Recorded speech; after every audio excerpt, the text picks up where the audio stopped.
Hello, welcome to this tutorial from Roland DG, in which we're going to go through the Layout tab within the job settings of Roland VersaWorks. If I open Roland VersaWorks, I'm just going to bring in a job which we'll use for today's demonstration. Here I just have a picture of the Roland DG Academy logo with a cut line around the outside. So to access the job settings, I can either use the settings icon within the bottom left hand corner of the VersaWorks home screen. I can double click on the name of the file within the job queue.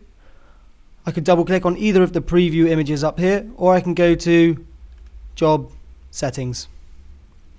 A new window will pop up in which we can look at all of the variable job settings that we can go through. There are 10 tabs down the left hand side. Then there's an options box and then a preview area. In the top right hand corner here we also have a number of icons within a toolbar which we can use throughout these different tabs within the job settings. Inside this toolbar we have undo and redo, a selection tool, a pan tool or a hand tool for when you are zoomed in so you can pan around.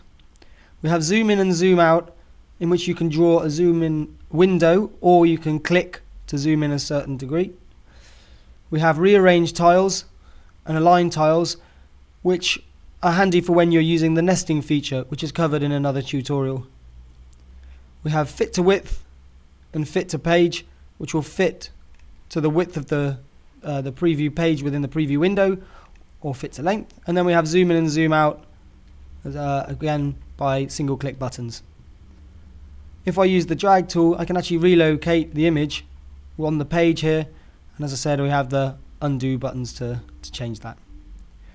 So first of all, we have the media settings box up here, and underneath the size we have a drop down list in which we can choose a predefined size for the paper or the media that we're using within our machine, or we can use a custom role. And if we hit the get media width button, what will happen is VersaWorks will take the reading from your machine. So the width box here will change to the red width from the machine, which will be located just outside your outer pinch rollers on a print and cut machine. Now we know that the preview that we can see here is accurate to the size of the sheet that we're going to be working with. Now we have many options of how we can scale, position and change the properties of the image that we're using here. You can deselect or reselect the image. If I select the image, I have the option to scale the image by a percentage. If I press enter, you'll see that it'll change. You may have noticed there that the image rotated itself 90 degrees because at 200% it was wider than the width of the page that we're using. You can see here 754.94 is bigger than 716 here. You just go back to 100%. I can also choose a specific width or a specific height for the image. So if I change this height, let's say 200 millimeters, it will keep the width proportional to the height. It will not distort or skew the image within Roland VersaWorks. If you want to do that, you would have to do that in your artwork software first. We also have the option to fit the image to the size of the media we have available. If I click this button, you'll see that it'll just fill the size of the spread.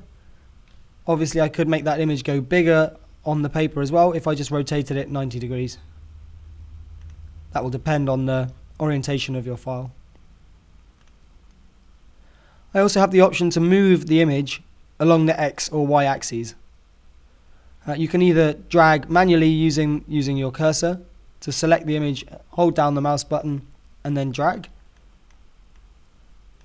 or you can choose the X and Y axes. So I could choose an offset if I so wish in the X and the Y axes. It's also possible to center on the media here.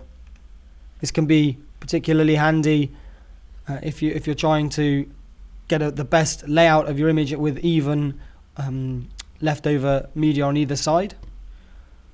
Or often it will give you, in theory, the best quality print as well, coming from the middle of the machine.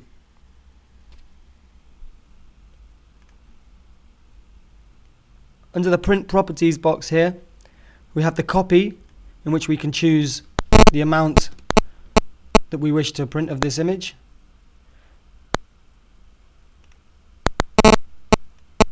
The copy is limited at 250 to save on processing time when the preview is generated over here on the right hand side. If we just go back to 2 here, you can see that it's stacked these on top of each other instead of side by side, as it will not fit 2 images side by side on my media width. If I just change the scale here to, let's go to 75%, and then rearrange the tiles, I should be able to fit 2 side by side.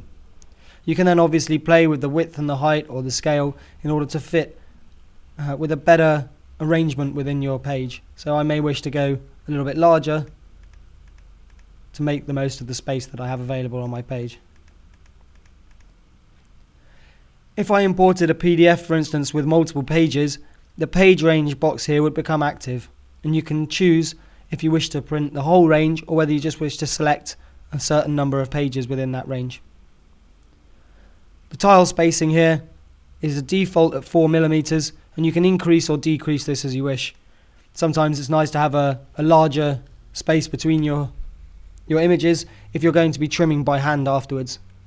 Or to reduce media wastage, you sometimes can go lower. If you mirror the image, this does exactly what you think it would. If you watch the preview here, it just flips the image and mirrors it. This can be very handy for doing window graphics onto a clear film, or perhaps some heat transfer or garment transfer processes as well. The orientation down the bottom here gives us the option to flip the image in 90-degree increments. If I flip the image upside down like this means that it will actually come out of my printer looking the right way up. So the top left corner here of the preview window will actually be the bottom right hand corner when you're looking front on your print machine. And that's it for the features within the Layout tab of Roland VersaWorks. Thank you.